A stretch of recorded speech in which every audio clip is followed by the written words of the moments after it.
ស្ដីបងហើយយើងលេងនៅជាការចន្ទីយើងទៀតហើយបងចន្ទីយើងដាំអត់ទាន់បានមួយឆ្នាំទេបងគឺទៅតែបានប៉ុណ្្នឹងឯងបងហើយដើមខ្លះទៅគឺរៀងធំទៅបងដើមខ្លះគឺតូចទេហើយយើងថែដូចគ្នាបងប៉ុន្តែអត់យល់ដែរបង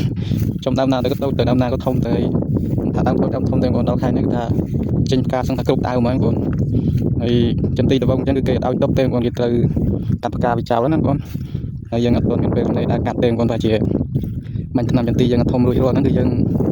ធ្វើការដើរកាត់ចោលហើយបងពេលណាដែលយើងពុកវានៅតូចអញ្ចឹងវាធ្វើឲ្យចន្ទីយើងវាលូតលាស់ទៅលើទេបងវានៅទីទូចអញ្ចឹងណាបងបើសិនជាយើងកាត់ចោលទៅគឺវាអាចនឹងលាស់ត្រួយសារថ្មីបើយើងអត់កាត់ចោលទេគឺវាអត់លាស់ត្រួយទេគឺហើយវាអាចនឹងចេញខ្លះបងប្អូនអញ្ចឹងហើយបានវាឡើងទៅលើហ្នឹងបងហើយយើងដាំបានហើយជា6ខែហើយបងប្អូនរៀងយូរក្រៅដែរហើយដើមខ្លះហ្នឹងគឺលំត្រង់ហើយបងប្អូនហើយដើមខ្លះហ្នឹងគឺលិចក្បាលតែម្ដងហើយគឺមានដើមតូចដើមធំតាមតែគេលូតលាស់ហ្នឹងបងប្អូនហើយកន្លែងណារៀងធូរទៅគឺលូតលាស់រៀងលឿនទៅធំជាងគេទៅបងប្អូនហើយដើមណាដែលចំដីដែលលូតលាស់តឹងគឺនៅទូជាងគេទៅយើងដាំអត់ទាន់បានឆ្នាំទេគឺបានប៉ុណ្្នឹងហើយ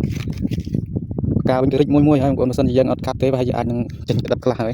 តែយើងអត់ຕົកទេបងប្អូនយើងត្រូវតែកាត់ចោលហើយនេះជាប់ព្រំផងបងប្រុសផងខ្ញុំបងប្អូនហើយផងគាត់ដាំបានរយៈពេល2ឆ្នាំហើយបងប្អូនគាត់នៅផងខ្ញុំវិញគឺទៅតែបានអត់ទាន់បាន1ឆ្នាំពេញទេបងប្អូនគឺទៅតែបាន5 6ខែទេគឺការលូតលាស់គេគឺបានប៉ុណ្្នឹងឯងបងប្អូនហើយនេះជាចន្ទីផងបងគឺគាត់បាន2ឆ្នាំហើយបងប្អូនឆ្នាំនេះគឺ2ឆ្នាំពេញផងគាត់ហើយតែជាគាត់អាចនឹងຕົកបេះបានខ្លះហ្នឹងបងប្អូនចេញបានប៉ុណ្ណេះគឺយើងអាចបេះបានខ្លះហើយបងប្អូនមួយដើមគឺ4 5 គ្រាប់ 4 10 គ្រាប់គ្រប់ដើមហើយតាមតែចេញនេះគឺចេញល្អមែនទែនបងប្អូនចេញត្រួយចេញផ្កានិយាយពីផ្កាវិញគឺគ្រប់តងតែម្ដងហើយបងប្អូនហើយបងខ្ញុំគឺគាត់ថែចន្ទីបានល្អដែរបងប្អូនគឺគាត់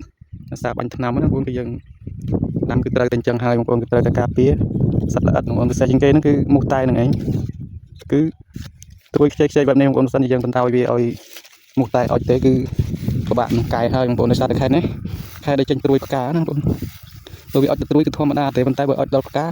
គឺចោលតែម្ដងហើយបងប្អូនដឹងស្រាប់ហើយថាចន្ទីយើង